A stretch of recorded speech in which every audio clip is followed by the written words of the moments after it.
اللہ علیہ وسلم کی امت میں پیدا فرمایا اور پیدا ہونے کا فخر عظیم عنایت فرمایا۔ اور آج کے دن اللہ تبارک و تعالیٰ نے اپنے محبوب حضرت محمد مصطفیٰ صلی اللہ علیہ وسلم کی میلاد منانے کے لیے ہم سب کو دنیا کے کاروبار ملازمتیں جتنے انسان مصروف ہوتا تھا ان سب کو چھڑا کر اللہ نے اپنے محبوب کا جشن منانے کے لیے آپ ہم سب کو جمع فرمایا۔ بزرگوں اور دوستو، میں نے سب سے بے ادبی یہ کی ہے کہ اجلاس جائز میں جتنے بڑے معزز حضرات بیٹھے ہیں میں نے ان کا نام لینا بھول گیا۔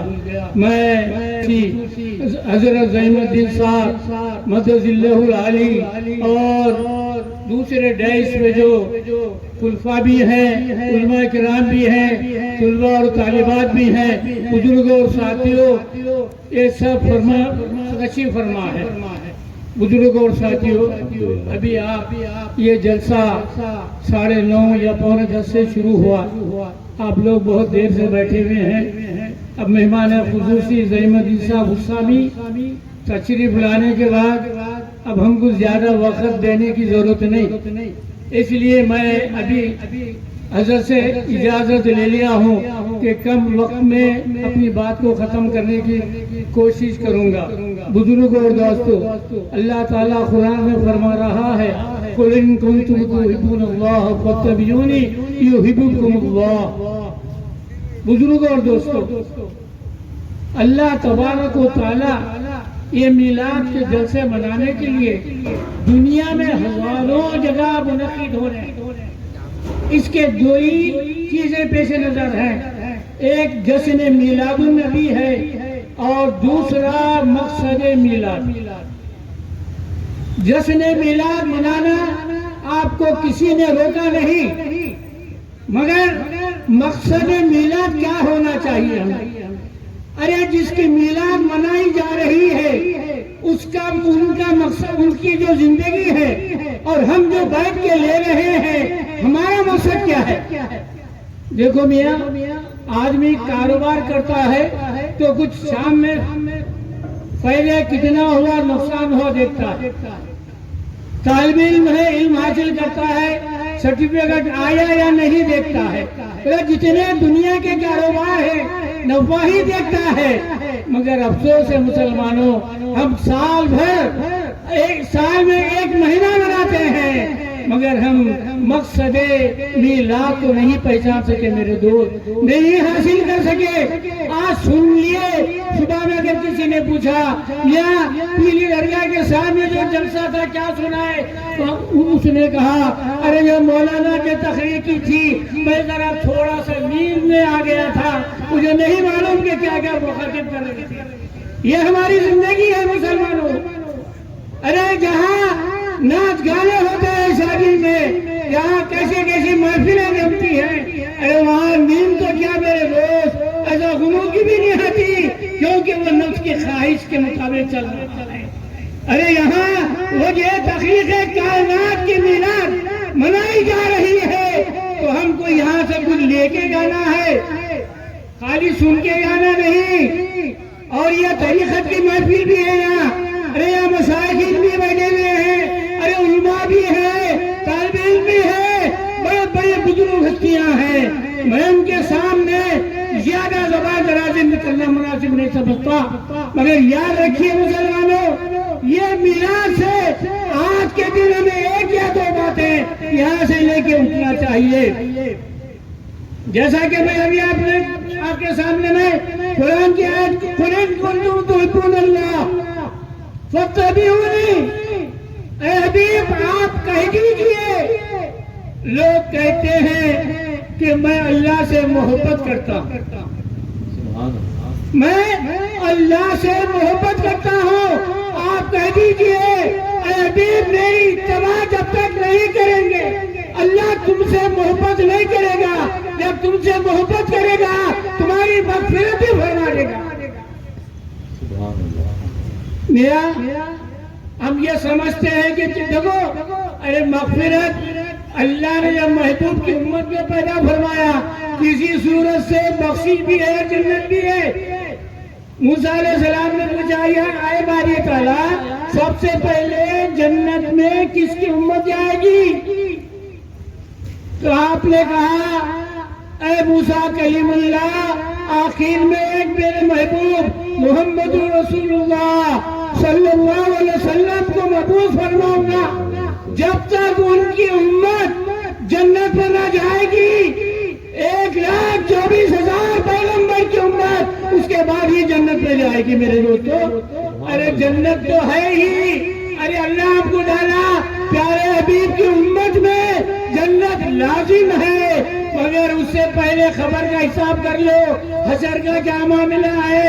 ارے اللہ نے ہم کو کس لیے پیدا فرمایا، ارے مقصد حیات کیا ہے، ضرورت زندگی کیا ہے، ہم نے دونوں کو بیچ میں ملا دیا۔ میرے دوستو یہاں چلنے والی بات نہیں، میں ہمیشہ سے اپنے دوستوں سے کہتا ہوں یہاں کچھ لے کے جانا ہے، ایک بات کیوں نہ ہو یہاں سے قیامت تک اس کے پابند رہیں گے۔ ابھی کیا آپ نے سنا اے حبیب کہہ دیجئے تمہاری اتباع ضروری ہے۔ بزرگوں اور دوستوں جب ہم محبت کا دعویٰ کرتے ہیں اے میرے مولا جانی فدا مالی فدا جس میں تمام چیزیں میرے حبیب تم پہ نثار ہے۔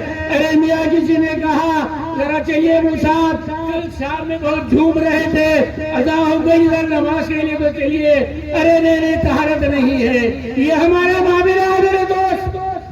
آخری زمانے میں 15ویں صدی میں زندگی مسلمان گزارا، ابھی آپ نے پیشر مخرر سے کتنی اچھی سماعت کتنی اچھی باتیں سماعت فرمائی، اطاعت رسول اتباع رسول محبت رسول اور حسن سلوک مخلوق کے ساتھ پڑوس کے ساتھ بیوی بچوں کے ساتھ دشمنوں کے ساتھ کس طرح ان کا سلوک تھا میرے دوست، کیا بیان کر سکتے ہیں؟ ارے ہماری زبانی کیا میرے دوست، یہ سب سے بڑے ہم گناہگار ہیں جو اتنے آخری نبی کا نام لے رہے ہیں میرے دوست، ہم تو قابل ہی نہیں ہیں۔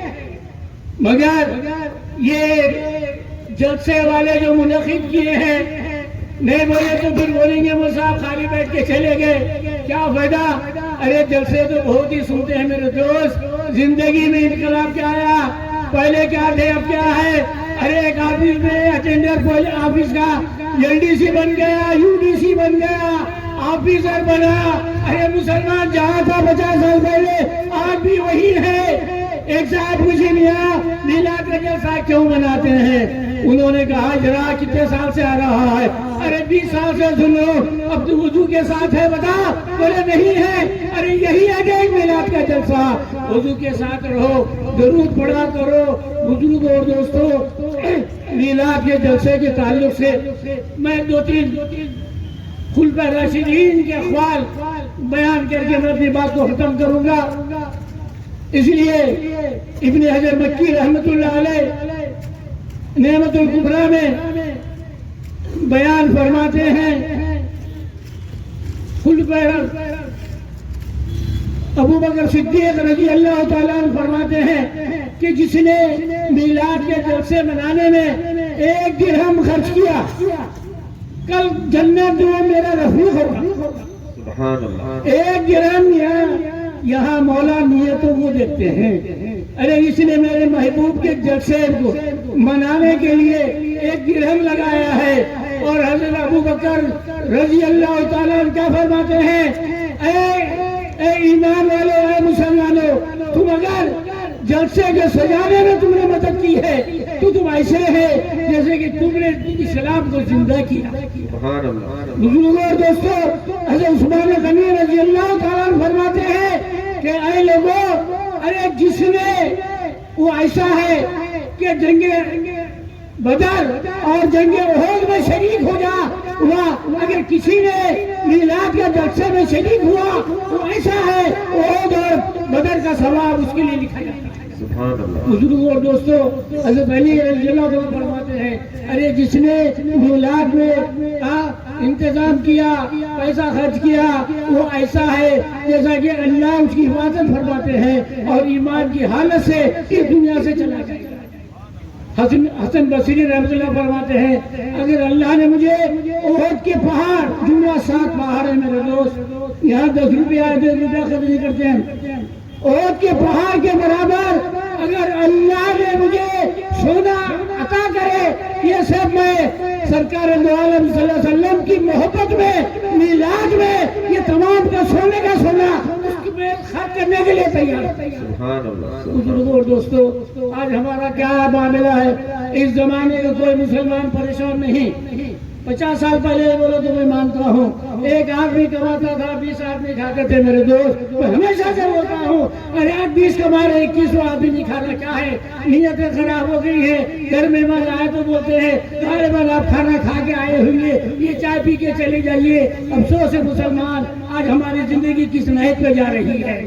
بتائیے، ہم بدلنے کے لیے تیار نہیں، خالی تقریر سن کے چلے جانے والے ہیں میرے دوست۔ اس سے کل خبر میں کام آنے والی چیزیں، ارے اس کا رسول بھی ہے، اطاعت رسول بھی ہے، اتباع رسول بھی ہے، محبت رسول بھی ہے۔ ارے اپناؤ یار، دنیا بھی ملے گی، دین بھی ملے گا۔ ارے جہاں رسول مل رہے ہیں، ارے ساری کائنات، وجہ کائنات کے محبوب جب ہمارے ہو گئے تو بزرگوں اور دوستوں کیا بات ہے؟ ارے احد کا معاملہ ہے، احد میں جنگ بدر میں فتح ہوئی، مہاجر اور انصار دونوں، مہاجر مکے سے کیا کیا مصیبت اٹھا کے نکلے میرے دوست، بہت بڑا واقعہ تھے۔ میں زیادہ طویل معاملہ تو نہیں جانا چاہتا، اس لیے کیا ہے، مال غنیمت تقسیم ہو رہا ہے۔ کسی نے یہ آواز اٹھا دی انصار میں سے کہ رسول اللہ مہاجر کو زیادہ مال غنیمت تقسیم کر رہے ہیں، حالانکہ وہ بیوی چھوڑے، بچے چھوڑے، گھر چھوڑے، دار چھوڑے، سب کو چھوڑ کے اللہ کے رسول کی محبت کے لیے ہجرت کر کے مدینے کو آگے بڑھے۔ انہوں نے خیال کیا، آپ انصار تشریف فرما ہے، مہاجر بھی ہے، اللہ کے رسول نے کہا اے مہاجر سنو، بے شک میرے دیا ہوں، انہوں نے بڑی مصیبتیں اٹھائی ہیں، سب کچھ اٹھائی ہے، اس لیے انہوں نے گھر چھوڑا، دار چھوڑا، وطن چھوڑا، صرف میرے لیے چھوڑا ہے، ان کے لیے گھر نہیں، دار نہیں، اس کے باوجود آپ لوگوں نے ان کے ساتھ احسان کیا ہے۔ سنو میری بات، میں ان کو دنیا دیا ہوں، دولت دیا ہوں، سب کچھ دیا ہوں، یہ بتاؤ تم اگر مجھے لے کر چلے جاؤ گے، یہ نعمت بڑی ہے، یہ نعمت بڑی ہے؟ ارے کیا خوش نصیب ہے انصار۔ ارے یہ جب جملہ سنا آپ نے کہ بھائی رس کرنے لگے، یا رسول اللہ جب آپ ہمارے ہو جائیں گے، ارے دنیا کی چیز کوئی حقیقت ہی نہیں ہے ہمارے سامنے، ارے دنیا جس کی وجہ سے بنی ہے، جب تم ہمارے ہو گئے تو بے شک آپ ہمارے ہیں۔ بزرگوں اور دوستوں، یہ مہینہ ختم تو ہو گیا، یہ کچھ وجوہات کی بنا سے، بارش کی وجہ سے یہ جیسا منعقد ہوا تھا، معراج ہوا ہے میرے دوستوں۔ یقین کا ایک واقعہ میں آپ کے سامنے رکھنے کی کوشش کروں گا۔ بہرحال ہم دین کے پابند ہو جاؤ، اطاعت رسول ہو جاؤ میرے دوستوں، تو کیا ہوگا؟ جب اللہ کے رسول ہجرت کے لیے نکلے، غار ثور میں 3 رات 3 دن رہے میرے دوستوں، واپس مدینہ جا رہے ہیں۔ مکے کے لوگوں نے اعلان کیا، جو بھی صلی اللہ علیہ وسلم کو گرفتار کر کے لایا گیا 100 اونٹ انعام دیا جائے گا، 100 اونٹ انعام میں ملیں گے۔ اس وقت ایک اونٹ ہوائی جہاز کی قیمت رکھتا تھا، ایک جہاز کی قیمت۔ تو سراخا نکلے، گھوڑے پہ سوار ہیں، قریب آ رہے ہیں، نیت بدلی تو اللہ کے رسول نے کہا کہ سراخا کے گھوڑے کے پیر زمین میں دھس جائے، زمین پیر پکڑ لی میرے دوست۔ پھر آگے بڑھے، توبہ کرتا ہوں، پھر آگے بڑھے، پھر نیت خراب ہوئی، پھر آپ نے کہا کہ زمین کھینچ لے، ان کے پیروں کو کھینچ لی۔ اس کے بعد آپ نے کیا کہا؟ اے سراخا، میں تمہارے دونوں ہاتھوں میں فارس کے بادشاہ کے ہاتھ کے کنگن دیکھنا، کنگن دیکھ رہا ہوں۔ تو آپ نے کہا یا رسول اللہ کلمہ پڑھا دیجیے میں مسلمان ہو گیا. عمر ہو گئی میرے دوستوں. حضرت عمر فاروق کا زمانہ آیا, خیبر و کسرا فتح ہوا. گورنر کو خط لکھتے ہیں عمر فاروق رضی اللہ تعالیٰ عنہ, مال غنیمت کی فہرست بھیج دی جائے. پہلے فہرست میں سامان کی فہرست آئی, اس میں خیبر و کسرا کے بادشاہ کے کنگن نہیں ہے اس میں. پھر واپس گیا قاصد, کہا کہ دوسری لسٹ منگائی جائے. تیسری لسٹ منگائی گئی, وہ کنگن کسی ایک صندوق کے نیچے چھپے ہوئے تھے. میرے دوست کیا یقین ہے, یقین اس کو کہتے ہیں میرے دوست. سراقہ جب بیمار ہوئے, لوگوں نے کہا چلو آخری وقت ہے ان سے ملاقات کر لیں. تو آپ نے کہا بھی مرنے والا نہیں. میں نے کیوں؟ ارے میرے آقا نے میرے ہاتھوں میں خیبر و کسرا کے کنگن پہنانے والے ہیں, میں ابھی مرنے والا نہیں, یہ یقین کی کیفیت ہے. تو جب فہرست سامان کی آئی تو دیکھا کہ بادشاہ کے ہاتھ کے کنگن حضرت عمر فاروق رضی اللہ تعالیٰ عنہ لیتے ہیں اور لے کے سرکار کے روز مبارک پر آتے ہیں. میرے دوست حیات النبی کا مطلب سمجھو, قیامت تک زندہ ہے یار. آگے ارے عمر فاروق بولنا تھا بابا لے کے چلے جا, نہیں میرے آقا اگر دیکھنا چاہتے ہیں. بولے یا رسول اللہ آپ نے اعلان کیا تھا سراخا کو لایا ہوں, کنگن بھی ساتھ ہے, میں اپنے ہاتھ سے پہنا رہا ہوں, آپ دیکھیے. ارے یہ حیات النبی ہے میرے دوست, ارے مرے نہیں منتقل ہیں. کہاں کی باتیں کر رہا ہے, رحمت للعالمین. ارے قیامت تک رحمت ہے, ساری کائنات جنس انس حیات نباتات جماعتات ہر کوئی. میرے دوستوں بزرگوں اور دوستوں, میں اپنی بات کو ختم کرتے ہوئے آپ حضرات سے میری ایک ہی گزارش ہے کہ اللہ کے رسول کی محبت دلوں میں قائم کر لو. اس کا ایک طریقہ یہ ہے کہ ہم پیارے آقا